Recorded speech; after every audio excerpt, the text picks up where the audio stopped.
Hello, everybody, and welcome to week 5 of The Artist's Way. Today, I have a blue machine naked. Oh, let's get into it. I did my morning pages 2 days this week. Yeah, barely hanging on.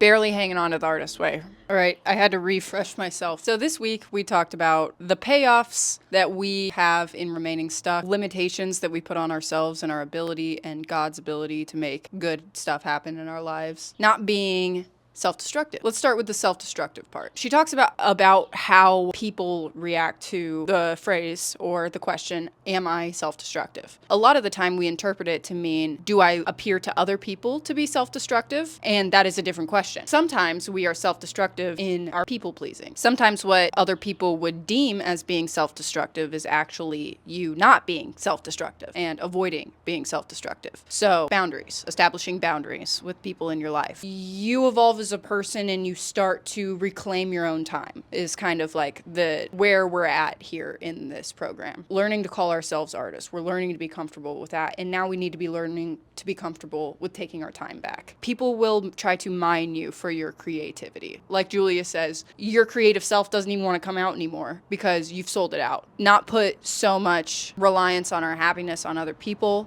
on external sources, putting all of that on God. And yeah, feels like this is what we've been talking about for like the entire time. And she kind of says, you may be met with this desire to cause radical change in your life. And I totally feel that. I felt that from day one. And I think that's like, comes with the book. If you're buying the book, you want a little bit of change in your life, whether that's about your creativity or your creative artist or not. But definitely after 5 weeks of hearing this over and over again, it's easier to accept as truth, and it's almost taken my emotions out of this. My time is valuable. Just because I'm doing artsy-fartsy things with my time does not mean that my time is not valuable. I also feel like I am getting more like myself. And I don't know if it's just like the attention. I needed a reason to give myself this attention. I'm learning, first of all, that I like scuba diving. I don't know where I like fish. I like the ocean, dude. I realized this week that I have a self-confidence problem. I have a self-confidence problem, and I feel like if I could acknowledge that and start to deal with it, it would make me more efficient at my job, my creative life, and my social life. I feel like by the world or whatever you want to say, like taught not to have. I don't know, it's kind of a radical thing to be a confident woman. The default I take is that I'm wrong in every situation. It is something that I think if I acknowledge, it will make my life a lot easier. Work on that part of myself. Because I feel like I'm more afraid of like being wrong. I'm so afraid of being wrong that I assume I'm wrong. So working on that. I'm doing a lot more editing for fun, which is good. That was like week 1. That was one of my things that I wanted to do more of, is like fun editing. I don't know. I'm figuring it out, and sometimes doing this thing feels like I'm meeting myself for the first time. I need to trust myself a little bit more because I think I would have a lot more fun. I did a UGC job. That was a lot of fun. The pillow is so comfortable. I ordered this swimsuit. Get an affiliate link for swimsuits. They're really expensive. Not gonna lie.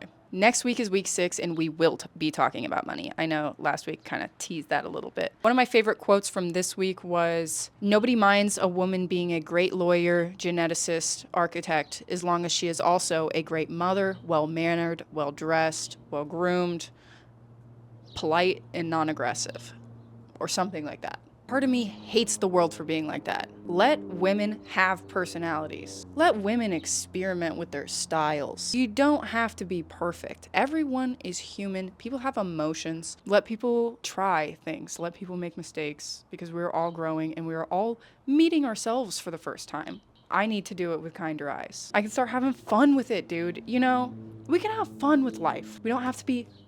I don't have to be like that. I do notice, like, something I have been doing is just, like, I'm treating myself better. I'm writing a lot more, giving myself special drink, or, like, eating lunch. Dude, sometimes I just don't eat lunch. When I feed myself better, when I get better sleep, when I don't drink so much, I'm kind to myself, and I keep things nice for myself, cozy, and I treat myself like I deserve to live a comfortable life. I am in a better mood, dude, and I am nicer to the people around me. It sucks that being an artist comes with this preconceived notion that you have to live this anorexic deprivation of all of your wants and your needs because to call yourself an artist, because that just sets you up for what are you gonna do if you can only make art when you're traumatized? What are you gonna do when you're having a good time, dude? Are you not an artist then? Are you not an artist because you're literally just you're doing okay? These videos are really kind of for me to look back on and watch, and for a way for me to commit to myself to like finish this, because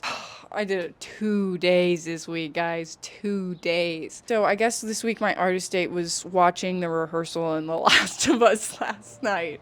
I did, whatever. A lot of this is just me, myself, and I issues, and I love my plants. Dude, my plants are doing fantastic. I spent so much money at Walmart last night, and I got them a new 3-in-1 fungicide, and insecticide, and miticide. It smells like it's just neem oil, but so the tomatoes are tomatoing, ladies. I'm convinced we're gonna get a actual big tomato from this. Time for love again.